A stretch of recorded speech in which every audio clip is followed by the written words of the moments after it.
गॅसवर हळद टाकताच झाली कमाल। आता कसली कमाल मी ते तुम्हाला पुढे सांगतेच।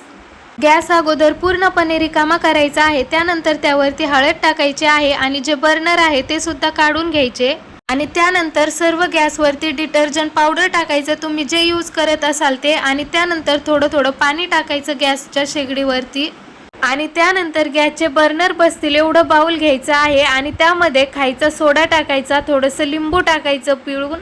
आणि आता तोपर्यंत वेळ कशाला वायाला घालायचा, तर तोपर्यंत आपण गॅस क्लीन करून घेऊयात।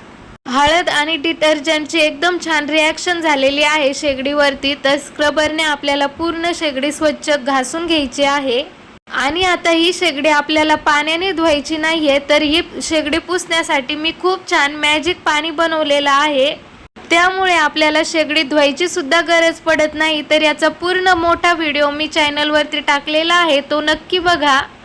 ह्या पाण्याने मी गॅसची शेगडी, गॅसच्या वरची स्टाईल आणि किचन वाटा पूर्ण क्लीन केलेला आहे। तर तुम्ही बघू शकता किती छान आपला गॅसची स्टाईल आणि ओटा चमकत आहे। तर याचा पूर्ण मोठा व्हिडिओ मी आपल्या चॅनलवरती अपलोड केलेला आहे, तर तुम्ही सुद्धा तो बघून तुमची गॅसची शेगडी आणि किचन ओटा क्लीन करून बघा।